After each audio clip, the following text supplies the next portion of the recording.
Good evening, students. I hope you all enjoy your summer vacation. And this is your term 1 book. First of all, I wish you all for getting promoted to the next class. And I request you students to pay the fees and get the book as soon as possible. So this is your term 1 book, and we are going to see social science first chapter today. So students, today we are going to see history, and in history our first chapter is when, where and how. In this chapter we are going to see what is history, why study history, Herodotus, period and periodization, archaeological, secular and non-secular, literary, inscription and foreign accounts. So the first topic is what is history. As I said earlier, you have been promoted to the next class, that is from 5th to 6th. So you all people will have an history. Now history is nothing but a study of collective past. So we are going to study what is history, how we will study history, and who are the people who wrote the history. So I am going to read line by line. Please concentrate on the lesson. You are a class 6 child student. You must be around 11 years old. To put it another way, you must be roughly 4,015 days old. That is 11 multiplied by 365. Today is your present. Yesterday and all the days that went before it are your past. Just like you, all children in this world, in fact all people in this world and all the places in this world have a present and a past, while each has a past that is his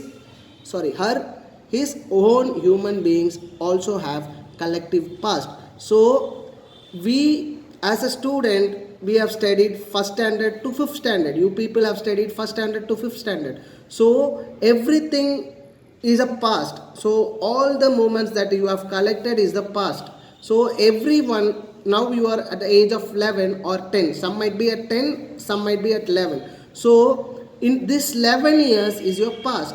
So we are going to study the collective past. All the past together is. So we are going to study the collective past of our life and ours before our history. History also is the study of our collective past. That is, we are going to see it in the further topics. This is the continuation of the previous page. That is, they share a past. Studying this past, the collective past of human beings in a systematic and a scientific manner is what is understood as history. By those who write history, we call those people, those who write history, historians.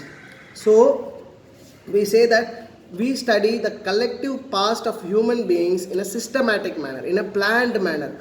The planned and a scientific manner. Scientific manner means it is with the proofs, all the proofs that we have. The people who write the history is called historians. We must, however, know that history is not same as myths, stories and legends. Even though it is a kind of story about human beings, one difference between history and other kind of stories is that history is written with the help of evidence, which historians call as sources.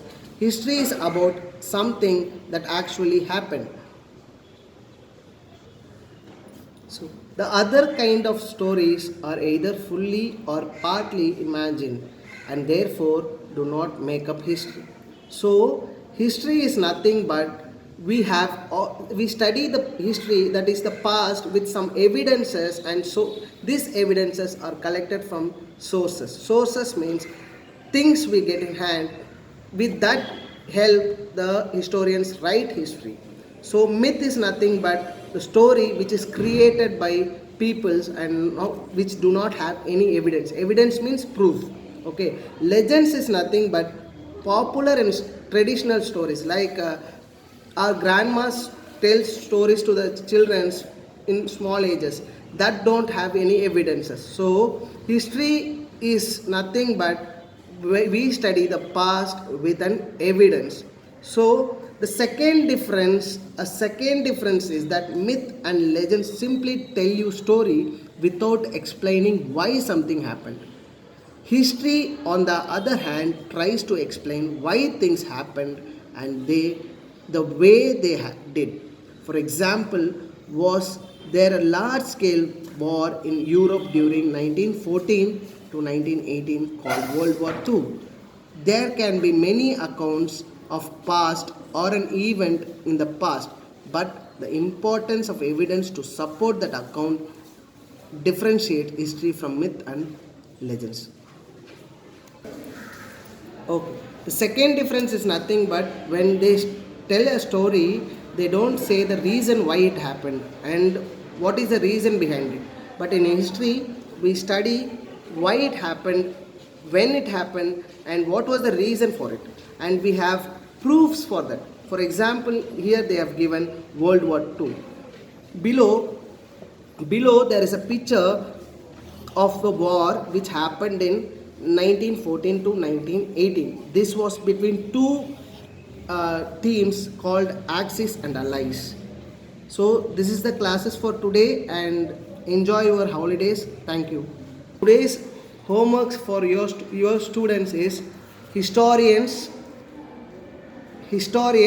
myths, legends, evidence, sources, actually, and imagine. These are the D words for you today. You people have to write these words and send it through HIFI app. This is your homework today. Thank you and see you tomorrow in the next class.